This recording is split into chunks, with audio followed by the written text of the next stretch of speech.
उत्तर प्रदेश के एक छोटे से गांव बिजौली में एक लड़की पैदा हुई।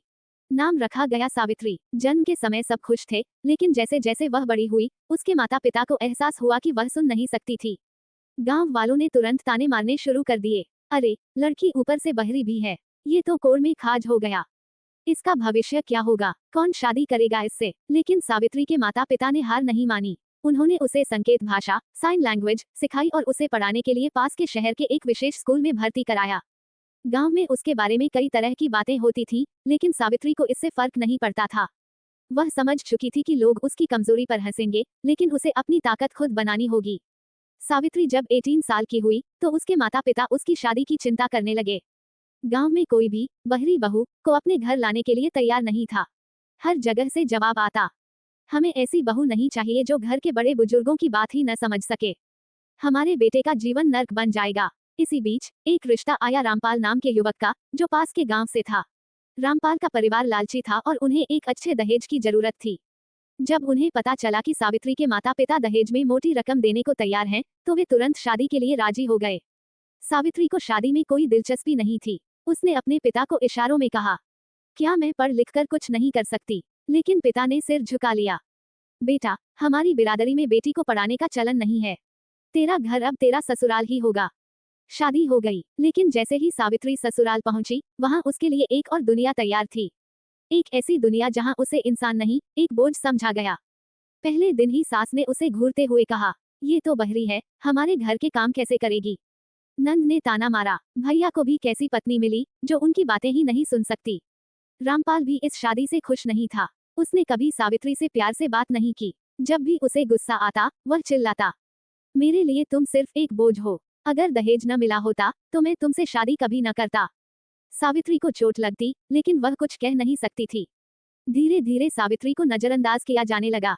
कोई उससे बात नहीं करता था, कोई उसकी राय नहीं पूछता था। उसका अस्तित्व ससुराल के लिए नगण्य हो गया था। एक दिन जब घर में उसकी नंद की शादी की तैयारियां हो रही थीं, तो सास ने फैसला किया कि सावित्री के गहने बेच दिए जाएंगे। जब सावित्री को ये पता चला, तो उसने पहली बार विरोध किया। उसने इशारों में कहा, ये मेरे गहने हैं, मैं इन्हें किसी को नहीं दूंगी। रामपाल को ये बर्दाश्त नहीं हुआ। उसने गुस्से में कहा, तुम्हें बोलने का कोई हक नहीं है। ये सुनकर सावित्री को झटका लगा। क्या मैं इंसान नहीं हूँ? क्या मेरा कोई अधिकार नहीं? उसने उसी समय फैसला कर लिया, अब और अपमान नहीं। सावित्री ने चुपचाप अपने माता पिता को पत्र लिखा, माँ पापा, अब मैं इस घर में नहीं रह सकती, मैं कुछ बनना चाहती हूँ। जब उसके माता पिता उसे लेने आए, तो गांव वालों ने ताने मारे, अब ये अपने मायके बैठी रहेगी, बहरी है, अकेले क्या कर लेगी। लेकिन सावित्री ने किसी की नहीं सुनी। शहर जाकर उसने एक संकेत भाषा स्कूल में दाखिला लिया, जहां उसे विशेष प्रशिक्षण मिला। उसने सिलाई कढ़ाई सीखी। उसने संकेत भाषा में शिक्षण का कोर्स किया। उसने स्वरोजगार के लिए एक छोटा प्रशिक्षण केंद्र खोला। धीरे धीरे उसकी मेहनत रंग लाई। कुछ सालों बाद सावित्री एक संकेत भाषा शिक्षिका बन गई। अब वही लोग जो उसे बहरी बहू कहकर ताने मारते थे, उसकी तारीफ करने लगे। गांव में एक समारोह हुआ, जहां उसे सम्मानित किया गया। रामपाल और उसके ससुराल वाले भी वहां थे। रामपाल ने शर्मिंदा होकर कहा, सावित्री, हमें माफ कर दो, तुम मुझसे कहीं ज्यादा समझदार और बहादुर हो। सावित्री ने इशारों में जवाब दिया, माफ करना मेरा स्वभाव है, लेकिन अब मैं आत्मसम्मान से समझौता नहीं करूंगी। ये कहते हुए वह गर्व से मंच से उतरी। सावित्री की यह कहानी हमें सिखाती है कि शारीरिक कमी कमजोरी नहीं, बल्कि हिम्मत का इम्तिहान होती है। अगर समाज आपको कमजोर समझे, तो खुद को इतना मजबूत बनाओ कि वही समाज आपकी तारीफ करे। सच्चा आत्मसम्मान वही है, जो खुद की मेहनत से मिले, न कि किसी और के सहारे से।